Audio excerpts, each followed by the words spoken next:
Les émotions nous rendent-elles plus manipulables?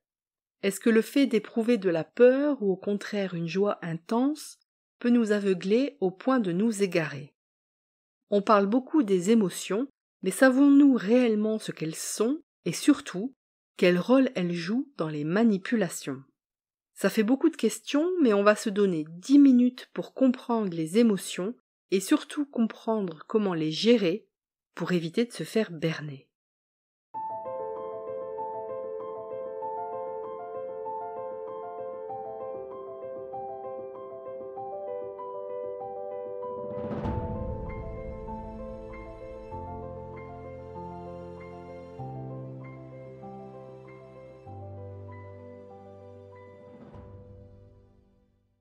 Alors, les émotions, c'est quoi exactement? On répertorie en général 6 grandes émotions dites primitives qui sont la peur, la joie, le dégoût, la surprise, la tristesse et la colère. Ces émotions sont universelles. On les retrouve chez tous les êtres humains, partout dans le monde. Si on considère qu'il y a 6 grandes émotions dites primitives, nous avons aussi tout un panel de sentiments qui peuvent être, par exemple, l'amour, l'anticipation, la solitude, l'anxiété, etc. Et souvent, nos émotions et nos sentiments s'expriment de façon simultanée. Par exemple, face à une situation de danger, nous ne ressentons pas que de la peur, mais un mélange de peur, d'anxiété, d'appréhension, etc. Les émotions ne sont donc jamais isolées, et surtout, elles sont toujours traduites corporellement. Et certaines de ces traductions corporelles sont partagées par tous les êtres humains. Placés dans une situation où la peur s'empare de nous, notre rythme cardiaque et notre respiration vont augmenter, et notre système de vigilance va lui aussi exploser. Mais notre façon d'exprimer nos émotions va aussi dépendre de facteurs qui nous sont personnels. On va prendre un exemple. Quand Mireille a peur, elle a une réaction assez étrange, elle rit. Pourtant, pour beaucoup d'entre nous, le rire est plutôt associé à la joie. Mais pour Mireille, le rire, c'est une façon de gérer la situation. C'est un moyen pour elle de garder le contrôle sur ce qui se passe dans son cerveau et dans son corps. Le rire, c'est aussi un moyen de communication. Il permet de tenter de désamorcer le danger qui semble devant nous et qui a provoqué en premier lieu la peur. Quand Mireille rit alors qu'en fait elle est morte de peur, elle met en place un système de défense. Pour d'autres personnes placées dans la même situation, le choix de défense serait tout autre. Par exemple, partir en courant ou encore se préparer à se battre. On voit donc que si l'expression des émotions et des sentiments a un fond universel, elle est aussi fortement liée à chaque individu et à son histoire particulière. Et cela nous amène à voir maintenant quelques idées reçues sur les émotions. Alors, la première idée reçue sur les émotions, c'est de croire qu'une émotion, ça s'observe. Les émotions ne sont jamais observables. Ce qu'on voit d'une émotion, c'est son expression à travers le corps. C'est donc sa traduction corporelle. Les émotions s'expriment à travers le comportement non verbal qui regroupe les mimiques faciales, les attitudes et les postures corporelles. Et de ce qu'on voit chez l'autre, on va inférer l'état émotionnel de la personne, c'est-à-dire qu'on va essayer de comprendre dans quel état émotionnel la personne se trouve. Quand le mari de Mireille, Jean-Claude, fronce les sourcils, Mireille comprend assez vite qu'il n'est pas content. Et si Jean-Claude devient subitement tout rouge, Mireille comprend que là, il est sacrément en colère. Dans ce cas, les signaux émotionnels traduits par le corps sont plutôt clairs. Mais on a vu que pour Mireille, c'est plus subtil. Parce que quand Mireille a peur, elle rit. Et ce rire exaspère Jean-Claude. Parce que pour lui, il est totalement inapproprié à la situation.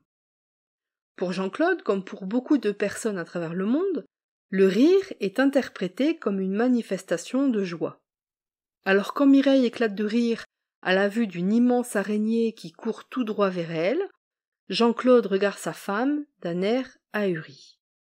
Mireille est debout sur son fauteuil en train d'appeler à l'aide, mais elle est hilare. La peur a envoyé le message à son corps de bouger et de bouger vite. Mais en fait, elle n'a pas pu faire grand-chose. Au lieu de courir très loin, Mireille s'est figée sur place. Mais être figé sur place, ça n'aide pas quand on se sent en danger.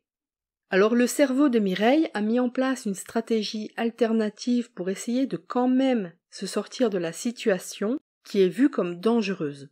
Et parfois, le rire fait partie de ces stratégies.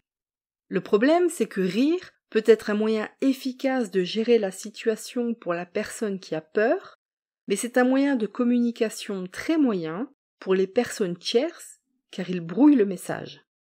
L'expression des émotions fait donc partie du système de communication entre humains, mais encore faut-il que ces manifestations émotionnelles soient bien comprises des interlocuteurs.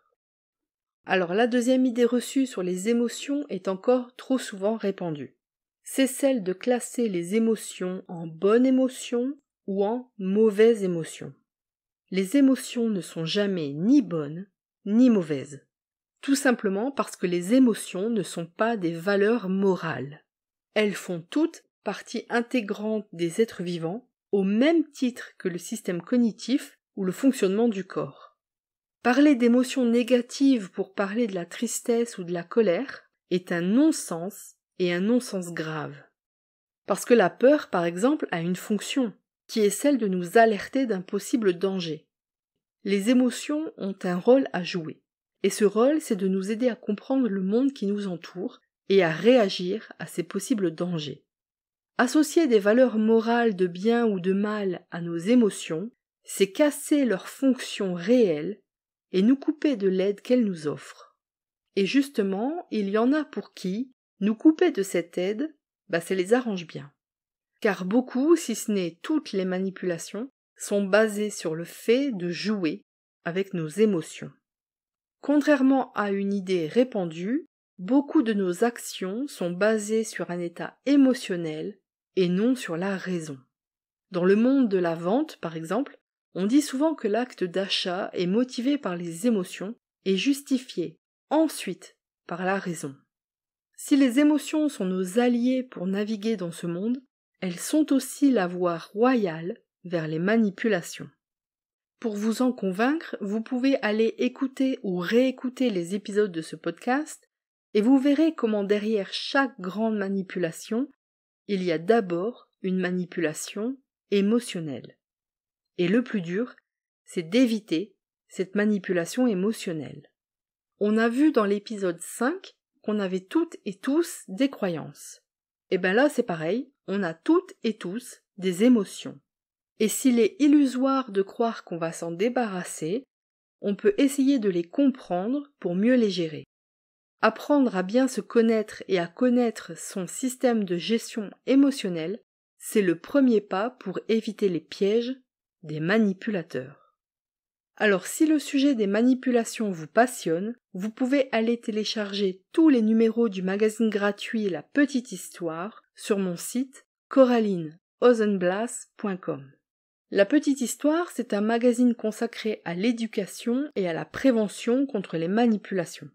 Et en plus, il est totalement gratuit. Et tant que vous êtes sur le site, profitez-en pour vous abonner à la newsletter pour télécharger une chouette infographie qui reprend les points clés de cet épisode. Si vous en avez marre que les manipulations dirigent votre vie, c'est sur coralineozenblas.com que ça se passe.